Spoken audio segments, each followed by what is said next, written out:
Are you getting ready to take the Praxis Educational Leadership, Administration, and Supervision exam?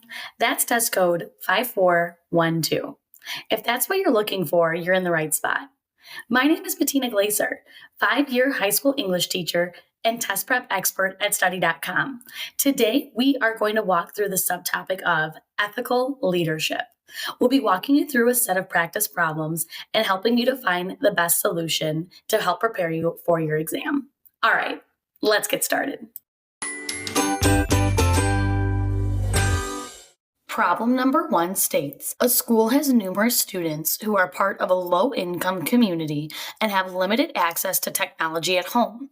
As a result, these students struggle with digital assignments. How can a school leader ensure equitable access to educational resources in this situation? The first thing we have to do is stop and ask ourselves, what is the main topic of this question? It is that students who are from a low-income community have limited access to technology at home, therefore resulting in their struggle with digital assignments. Looking at our answer choices, let's see which one is best to help the situation at hand. A, recommend students to complete digital assignments at local libraries. B, provide extra hours for computer lab access after school. C, implement a school-wide technology lending program. D, assign paper-based homework only. Looking at letter D, assigning paper-based homework could potentially marginalize students from digital literacy, an essential skill in the 21st century. Therefore, we can eliminate choice D. Looking at options A and B, these do seem to be helpful. However, these both assume that all students have the means or time to travel to libraries or stay after school, which may not be the case for each student. Therefore, we can eliminate choices A and B as well. Our best answer choice is letter C, implement a school-wide technology lending program. A technology lending program ensures that every student, regardless of their socioeconomic status, gets an equal opportunity to learn and complete digital assignments, thus promoting equity in education.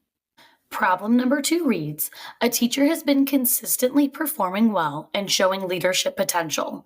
What should the school leader do to ensure an equitable promotion process? What we want to do first is stop and ask ourselves, what is the main topic of this question?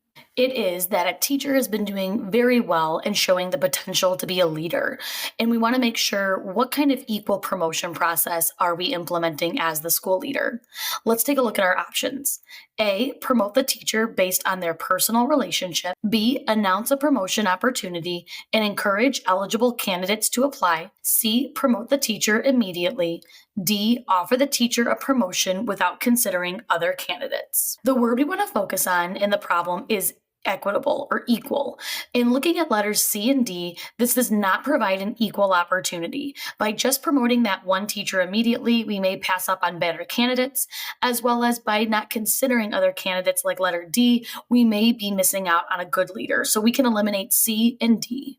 Alongside of not being fair like in letters D and C, we also see this with letter A. By a school leader promoting a teacher based on their personal relationship, they're going off of their bias toward that person, and it's not fair to other candidates who could be eligible teachers for promotions. Therefore, our best answer is going to be letter B.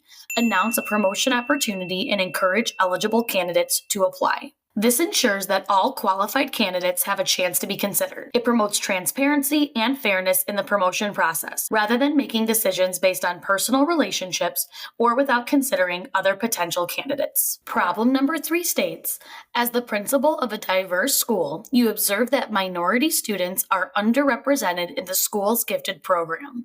Which of the following actions should you take first to address this issue? We first want to ask ourselves, what is the main topic of this question? It is that minority students are being underrepresented in the school's gifted program. Now, let's take a look at our answer choices and see what our school leader should do first. A, establish a committee to investigate the underrepresentation of minority students in the gifted program. B, implement mandatory gifted testing for all students. C, provide cultural sensitivity training for the gifted program teachers. D, review the criteria and procedures for identifying and placing students in the gifted program.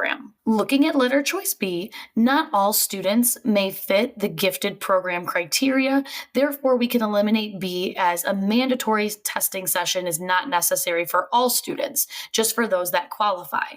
Letters A and C may also be part of the solution, but these steps seem like they would come later on in this process after a key step is being done first. We can conduct an investigation as well as provide the appropriate training to teachers, but something else needs to be done here first so we can eliminate A and C.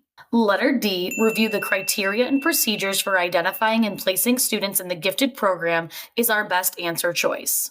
This will help the school leader identify whether there are any inherent biases in the system that could be contributing to the underrepresentation of minority students in the gifted program. It is important that the gifted program reflects the diverse student population of the school. This process involves questioning whether the criteria for the program may be culturally biased or whether the identification procedures may be missing gifted students from diverse backgrounds. Problem 4 reads, a dedicated elementary school teacher spends most of their evenings and weekends grading papers and planning lessons, which results in the teacher feeling exhausted. Which of the following factors most likely contributes to this feeling? We first want to ask ourselves, what is the main topic of this question? It is that a dedicated elementary school teacher is feeling exhausted from the amount of work that they have. We're looking for the factor that most likely contributes to this feeling of exhaustion. Letter A, limited professional development opportunities. B, supportive school administration. C, lack of effective classroom management.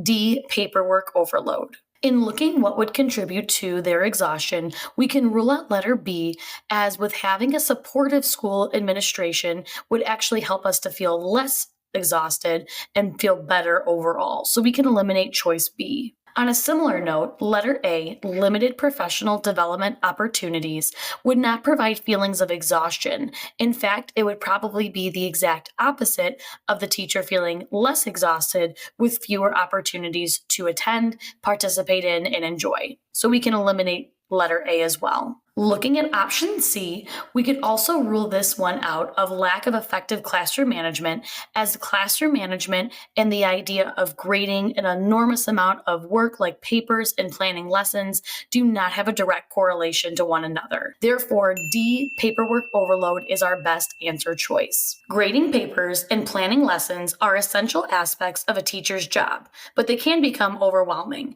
especially when the teachers have to do it outside of regular working hours. Fantastic job on that question set. We hope you enjoyed using study.com's resources and helping to prepare best for your exam. Please be sure to like and subscribe and check out our full membership, where you'll have tons of content, tools, and resources to help you best prepare. All right, good luck.